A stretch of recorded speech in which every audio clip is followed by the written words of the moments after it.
일 중에 하나가 바둑입니다. 바둑. 바둑 좋아하시는지 모르겠습니다만은 저도 썩 바둑을 좋아하지는 않는데요. 그런데 하도 요새 바둑이 관심을 많이 끌고 있습니다. 무슨 관심인가 하면 사람과 기계 간에 지금 바둑 대결을 하고 있거든요. 사람 대표로 이세돌이라고 하는 우리 한국이 내놓을 만한 그런 아주 훌륭한 바둑 기사인데요. 이세돌 구단하고 인공지능인 알파고하고 지금 바둑 대결을 하고 있습니다. 과연 누가 이길 것인가 초미의 관심이 쏠려 있는데요. 대결 전에는 다들 그래도 이세돌이 이길 것이다. 전문가들이 그렇게 예상을 했는데 막상 뚜껑을 열고 보니까 졌어요. 3번을 했는데 3번 다 졌습니다. 아직 2번이 남아있거든요. 총 5번을 해야 되는데 이제 2번이 남아있는데 걱정이 되는 거예요. 2번 또 다 치면 어떡하나. 한 번이라도 이기면 좋겠다. 그런 생각을 했습니다. 저는 그 인간과 기계의 대결을 보면서 2가지 생각이 들더라고요. 하나는 이세돌이 참 딱하다. 그래도 최고의 그 바둑 기사인데 얼마나 자존심이 상할까. 그리고 얼마나 우리 국민들뿐만 아니라 전 세계가 다 지켜보고 있는데 얼마나 이기고 싶겠어요. 근데 졌으니 얼마나 많은 사람들에게도 이렇게 좀 본인이 이겨서 힘을 주고 싶고 그랬을 텐데 져서 얼마나 마음이 아플까 그런 생각이 들고요. 또 하나는 드디어 이제 마지막 때가 가까우고 있구나. 야, 드디어 이제 인공지능을 가진 사람을 능가하는, 어떻게 보면 그 분야에서 사람을 능가하는 그런 인공지능을 가진 기계가 나왔구나. 두려운 생각이 들었습니다. 예전부터 인공지능을 갖춘 로봇이 상당 부분 사람이 할 일을 대신하게 될 것이라는 그런 이야기들을 해오긴 해왔는데 이렇게 빨리 다가올 줄은 몰랐습니다. 이것이 현실화가 될 줄은 모르는 것이죠. 어떻게 보면 사람이 할 일을 로봇이 대신해 주니까 좋은 일 아닙니까? 라고 얘기할 수도 있겠죠. 그러나 한편으로 생각을 하면요, 사람이 해야 될 일을 이제 로봇이 대신하니까 사람의 자리, 설 자리를 잃어가는 것입니다. 빼앗기게 되는 것이죠. 저는 지난주에 이발을 하면서 이제 미용실에 가서 이발을 하면서 그 미용하시는 분과도 대화를 나누었는데요. 그런 생각이 들더라고요. 그래서 내가 그런 얘기를 했는데 미용도 로봇이 하는 때가 오지 않겠습니까? 제가 그랬더니 이 미용하시는 분이 깜짝 놀라더라고요. 아니 사람 머리를 로봇이 한다고요? 그래도 머리는 사람이 해야 하지 않나? 로봇 머리가 아니라 사람 머리인데 그런 얘기를 하시더라고요. 웃고 넘어갔는데요. 물론 우려이기는 하겠지만 이게 바둑뿐만 아니라 모든 전 분야에 걸쳐서 사람을 능가하는 지능을 가진 로봇들이 사람의 할 일을 대체할 날이 온다는 거죠. 우려했던 일들이 우리 현실에서 일어나고 있는, 영화에서나 나왔던 일들이 우리 현실에서 나오고 있는 것이죠. 그래서 걱정되는 마음이 있는 것입니다. 분명한 것은 이런 시대가 올수록 점점점 주님 오실 날이 가까워오고 있다는 것입니다. 우리 성도들은 이 마지막 때, 종말에 어떻게 살아가야 하는가 오늘 말씀을 통해서 함께 깨닫고 마지막 때를 지혜롭게 살아가는 여러분이 되시기를 바랍니다. 예수님께서 마지막에 일어날 일들에 대해서 하나님 나라에 대해서 이야기를 하셨는데 그 중에 하나가 오늘 저희들이 읽은 열처녀 비유입니다. 혼인잔치를 앞에 두고 이제 열처녀가 신랑을 맞으러 나갔습니다. 그 당시에는 이제 혼인이 있으면 그 신부의 친구들이 신랑을 맞으러 나가서 신랑과 함께 신부의 집으로 가게 되어 있습니다. 대체로 10명 정도 되는데요. 흰옷을 입고 등을 준비하고 그리고 신랑을 맞으러 나갑니다. 대체로 신랑이 낮에 오는 게 아니라 밤에 올 때가 많거든요. 이렇게 저녁에 밤에 늦은 시간에 올 때도 있기 때문에 항상 등불을 준비하고 그렇게 나갑니다. 그리고 신랑을 맞이한 다음에는 이제 신부 집에 들어가 혼인잔치가 열리고 문이 닫히고 혼인잔치가 열리는 거죠. 이 열처녀가 신랑을 기다리는데 안 오는 거예요, 신랑이. 아무리 기다려도 안 와요, 신랑이. 얼마나 늦게 오는지요. 이 들러리들이, 이 10명의 처녀들이 기다리다가 지쳐가지고 잠이 들어버렸습니다. 한잠을 이렇게 자고 있는데 신랑이 온다 소리가 들려요. 일어나 보니까 신랑이 오고 있는 거예요. 야, 이제 됐다. 그러는데 문제가 생겼습니다. 등불에 기름이 없는 거예요. 5 처녀는 있는데 5 처녀가 기름을 준비를 못한 거예요. 등불이 꺼지면 그 신랑을 어떻게 맞이하고 어떻게 이렇게 데려갈 수가 있는가. 난처한 상황이죠. 어쩔 수 없이 이제 기름 있는 처녀들에게 나눠달라고 부탁을 합니다. 그때 이 5 처녀가, 슬기로운 5 처녀가 딱 거절합니다. 우리 거 나눠주면 우리도 모자라고, 너희들도 모자라는데, 그러면 다 꺼지고 다 낭패를 보는데 안 된다. 차라리 가서 사와라. 그 기름 파는 데 가서 사오면 되지. 우리가 나눠주는 게 충분하지가 않아. 그럴 수 없다는 거예요. 또 어떻게 합니까? 꺼지게 생겼는데 기름을 사러 갔어요. 기름을 사러 갔다가 오니까 하필이면 그 기름 사러 간 사이에 신랑이 온 것입니다. 신랑이 와서 기름을 준비한 슬기로운 5 처녀와 같이 혼인잔치에 들어가고 문이 닫힌 거예요. 뒤늦게 이제 기름을 사가지고 이 처녀들이 와가지고 문을 열어달라고 막 두드립니다. 주여, 주여, 우리가 기름 사가지고 좀 늦었어요. 열어주세요. 아무리 소리를 쳐도 안 열어준 거예요. 여러분, 일이 복잡해졌죠. 주인이 모른다는 거예요. 나 너희들 몰라. 열어줄 수가 없어. 너희들 누군데? 너희들 혹시 강도 아니야? 도둑 아니야? 열어줄 수 없다. 주인이 딱 거절하는 거예요. 여러분, 얼마나 기가 막힐 노릇입니까? 땅을 치고 통곡할 노릇이죠. 안 된다는 거예요. 너희들을 늦었다는 것입니다. 늦었다는 거. 자격 미달이라는 거예요. 이미 끝났다는 거예요.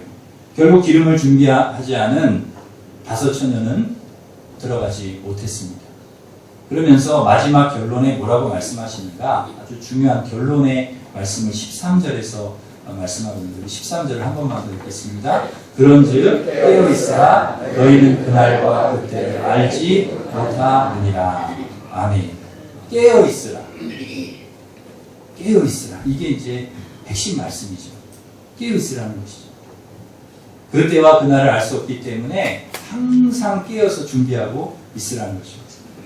여러분, 동물의 왕국을 보면은 사자들이 이 초식 동물들을 사냥하는 모습을 종종 봅니다.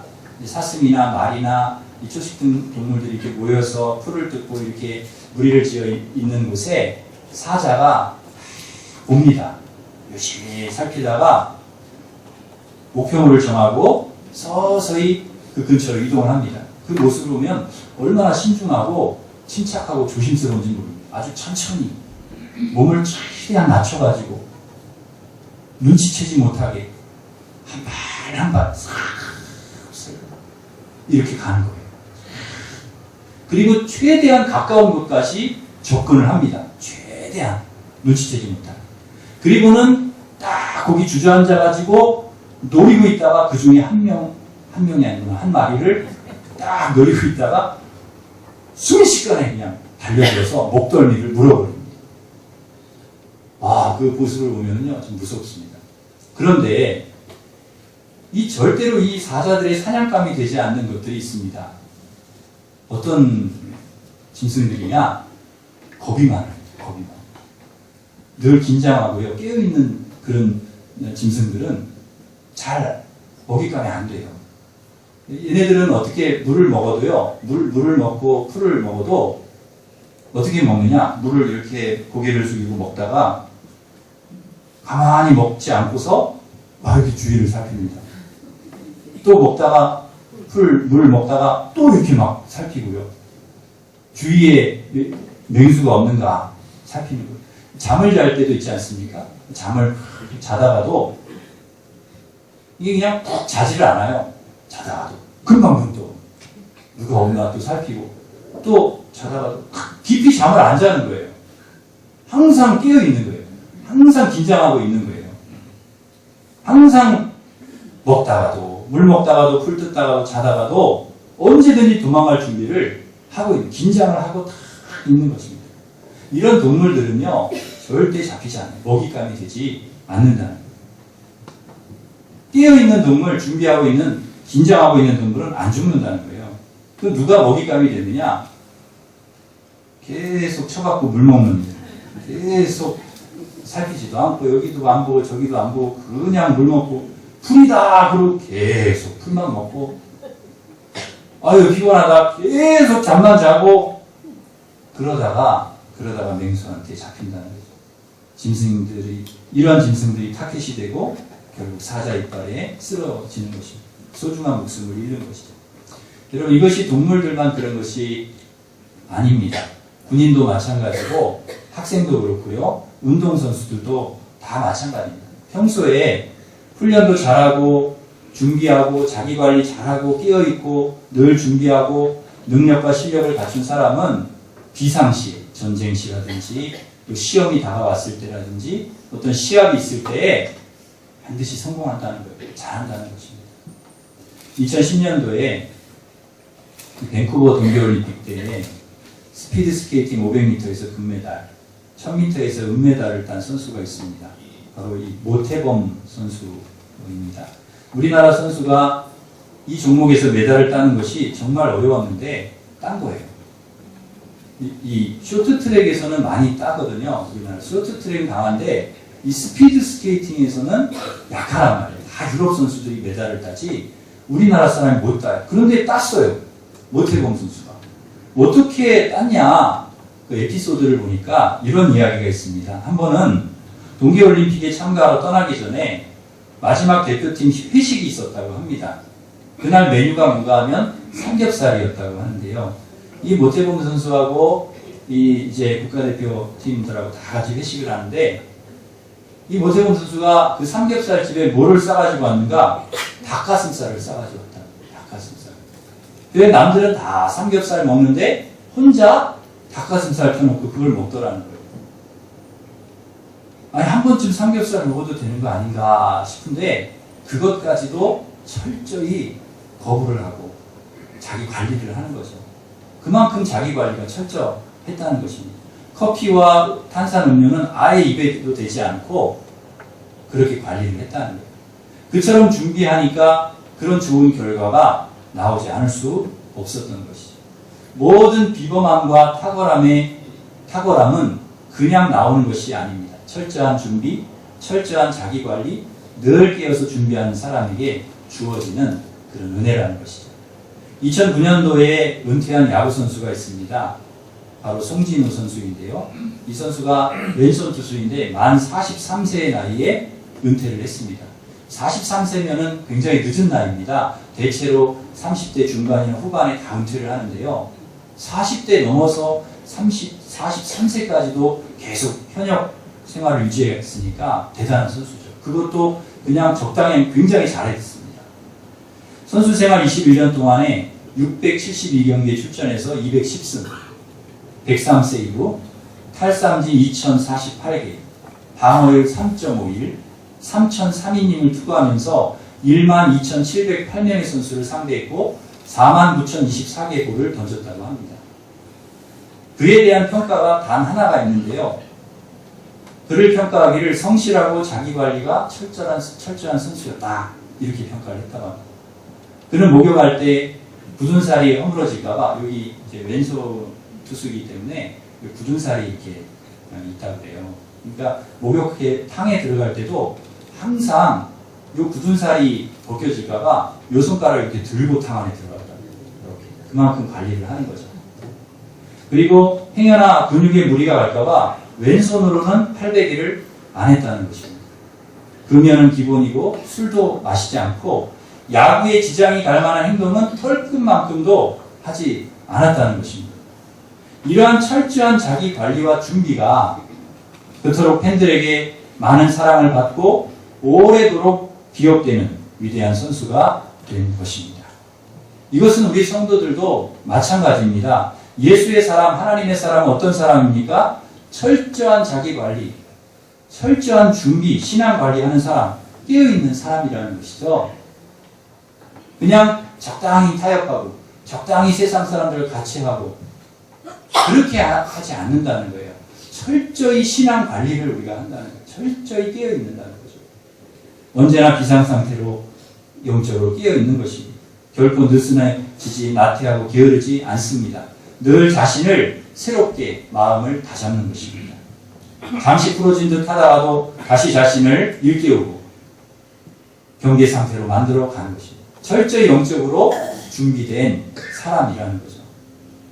신랑을 맞을 준비를 해야 하는 사명을 가졌음에도 불구하고 기름을 준비하지 않은 상태에서 잠을 자는, 전혀 깨있지 못하고 준비되지 않은 그런 미련한 다섯 처녀가 아니라는 것입니다. 예수의 사람은 기름을 준비한 상태로 깨어서 신랑을 기다리는 슬기로운 다섯 처녀입니다. 리처드 용지의 온일의 공감이라는 책에 보면은 이 바이올리니스트 정경화 씨에 대한 이야기가 거기에 나옵니다. 거기 이런 내용이 나오는데요. 제가 그대로 읽어드리겠습니다. 정경화 선생님과 처음으로 함께 작업한 경험 또한 내 인생을 변화시켰다. 이전에 그녀와 같은 예술가를 본 적이 없었다. 그녀는 절대 연습을 멈추는 일이 없었다. 그녀를 만나기 전에도 그녀의 연주가 놀랍다고 생각했는데 그런 놀라운 연주를 하는 사람이 반복하고 반복하고 또 반복을 하는 것이다. 남들이 완벽하다고 말하는 것은 그녀에게는 의미가 없는 것처럼 보였다. 악보에 어떤 것도 놓치지 않으려고 노력했으며 그녀의 모든 연주는 무대에 서기 전에 완벽하게 계획된 것이었다. 나는 정경화 선생님을 보면서 위대한 연주가가 된다는 것이 어떤 것인지 비로소 알게 되었다. 누군가가 이렇게 물었다고 합니다. 정경화 선생님, 그렇게 연주를 잘하시려면 연습은 언제 어느 정도 하십니까? 그러자 그녀는 이렇게 대답했다고 합니다. 매일 아침 먹고 연습하고 점심 먹고 연습하고 저녁 먹고 연습합니다. 저는 천재란 소리를 듣는 것을 제일 싫어합니다. 제가 얼마나 열심히 연습했는지 알면 저에게 천재라는 말을 하지 못할 것입니다. 동양인 주제에, 여자 주제에 이런 소리 듣지 않으려고 호텔에서, 공항에서, 심지어 화장실에서까지 바이올린을 켰습니다. 훌륭한 바이올리니스트가 되는데 재주는 1%, 아니 0.1%도 작용하지 않습니다. 여러분, 이게 무슨 말입니까? 그 위대한 바이올리니스트도요, 연습을 게을리하지 않았다. 한시도 게을리하지 않았다. 철저하게 준비했다는 것입니다.